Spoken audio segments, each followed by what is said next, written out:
Hello and welcome to Woke Watch. And it's been a while, but the woke halfwits have decided to add to the list of things they consider racist. And bear in mind, off the top of my head, this consists of things such as chess, music theory, spelling and grammar, mathematics, milk, and even the heavens themselves, the cosmos. They are all apparently racist. Well, now there's a new one. If you get up early for work in the morning, you support white supremacy. Even for the woke halfwits, this one is a bit of a fucking stretch. In an article published a few months ago, which I only read today, woke blogger Anthony Bernardi makes the claim that wanting to get up early in the morning has historical links to racism. And it's no surprise he then talks about the transatlantic slave trade. And that makes sense because he's woke and transatlantic has the word trans in it.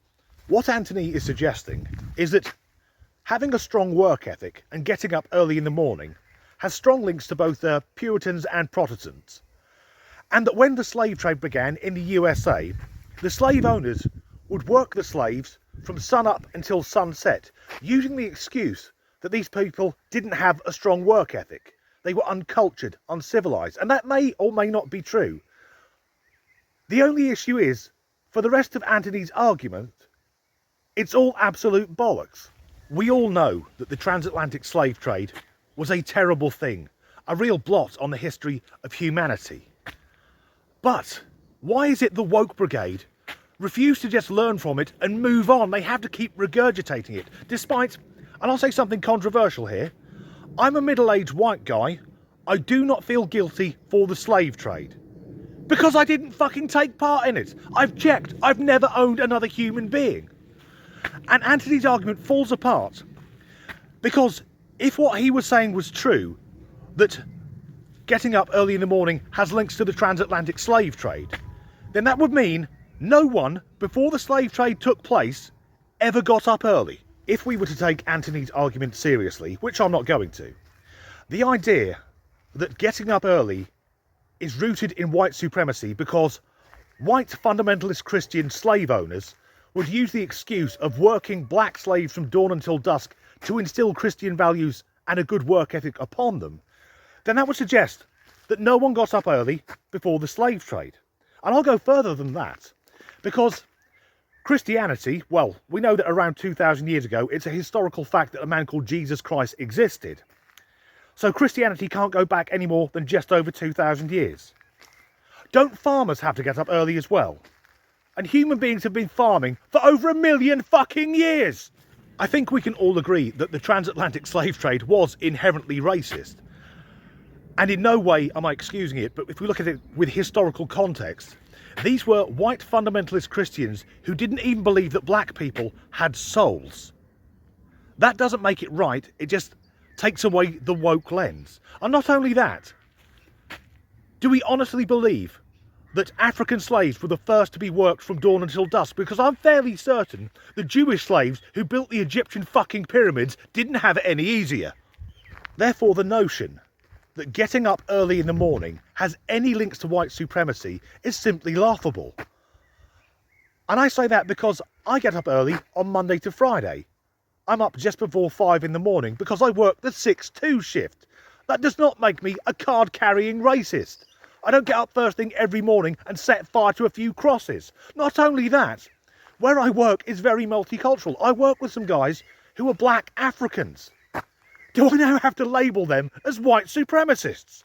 So according to this woke utter fucking nonsense, anyone who's up early for work, like myself, is automatically a card-carrying, xenophobic racist. I'll have to explain that to my Irish wife. Who else is up early in the mornings?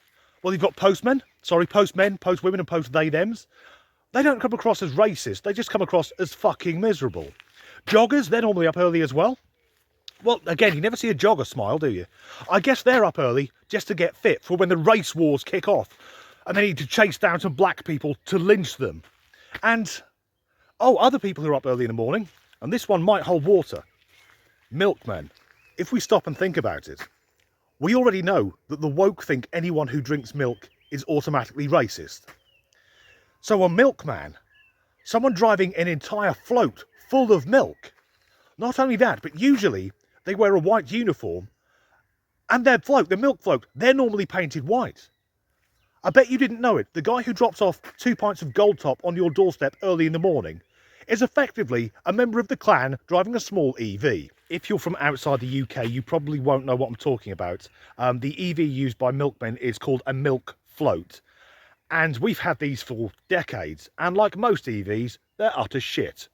And I grew up in rural Norfolk in East Anglia, in what was essentially a farming community. So I know that come harvest time, farmers are often up at around 4 in the morning and they'll work till 10 o'clock at night. So they work before the sun comes up and after it's gone down. They must be ultra racists. Although if you've met many farmers, they usually are. But it also makes sense that a woke journalist or blogger, whatever the fuck he is, would have this opinion that essentially getting up early and having a strong work ethic must be racist, because the flip side of that would be getting up whenever you feel like around midday, having nothing to go to work for, so sitting about, eating, being a fat, pointless, androgynous mess. Essentially, anyone who's woke. And once again, this is a near perfect example of part of what it is to be truly woke. Find something in history which we all know was terrible, but then look at it through modern values and standards. From that point, get all offended and start crying and accuse anyone who doesn't go along with your warped point of view of being a fucking bigot. As ever, thanks for watching.